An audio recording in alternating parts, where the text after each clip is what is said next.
የህገ መንግስቱ አንቀጽ 40 ንዑስ አንቀጽ 2 ላይ የግል ንብረት ሲል እንደ ዓላማ አድርጎ የወሰደው ማንኛውም የኢትዮጵያ ዜጋ ወይም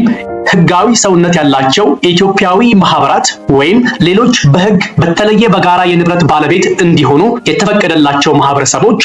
በጉልበታቸው፣ በፈጠራ ችሎታቸው ወይም በካፒታላቸው ያፈሩት ወይም ያገኙት የሚዳሰስ ወይም የማይዳሰስ የሚጨበጥ ወይም የተጨባጭነት ጸባይ የሌለው ዋጋ ያለው ውጤት መሆኑ ተደንግጎ ይገኛል። ከህገ መንግስቱ አንቀጽ 40 ንዑስ አንቀጽ 2 ድንጋጌ ለመረዳት እንደሚቻለው ሰዎች በሶስት መንገዶች ንብረት ማፍራት ወይም ማግኘት የሚችሉ ሲሆን አንደኛው ጉልበታቸውን ተጠቅመው የሚያፈሩት ወይም የሚያገኙት ንብረት፣ ሁለተኛው በትምህርት ወይም በልምድ በሚያገኙት ዕውቀትና ክህሎት ተጠቅመው የሚያፈሩት ወይም የሚያገኙት ንብረት፣ ሶስተኛው ደግሞ ካፒታላቸውን ኢንቨስት አድርገው የሚያፈሩት ወይም የሚያገኙት ትርፍ ወዘተ ሊሆን ይችላል።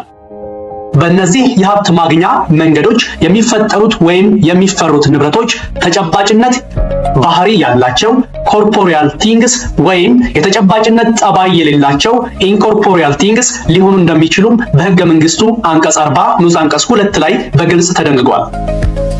በዚሁ አጋጣሚ ንብረትን ኮርፖሪያል ንብረት፣ የሚዳሰስ ወይም የሚጨበጥ ንብረት እና ኢንኮርፖሪያል የማይዳሰስ ወይም የማይጨበጥ ንብረት በማለት በሁለት ልንከፍለው እንችላለን። እንዲሁም ንብረትን ተንቀሳቃሽ ሙቨብል እና የማይንቀሳቀስ ኢሙቨብል ንብረት በማለት በሁለት ይከፈላል።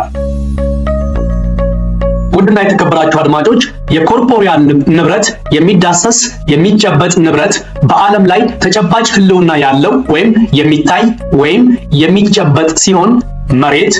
ቤት፣ ጌጣጌጦች፣ ብር እና ወዘተ ካሉ ቁሳዊ ወይም ማቴሪያል ነገሮች ጋር የተገናኘ ነው። ኢንኮርፖሪያል ወይም የማይዳሰስ የማይጨበጥ ንብረት ደግሞ ህልውናው ወይም መኖሩ የማይታይና የማይዳሰስ ልንዳስሰው የማይችል ሲሆን የቅጅ መብት ኮፒራይት፣ ፓተንት ራይት እና የንግድ ምልክት ትሬድማርክ፣ ትሬድ ኔም፣ የንግድ ስም መብቶችን እንደ ምሳሌ ልንጠቅሳቸው እንችላለን።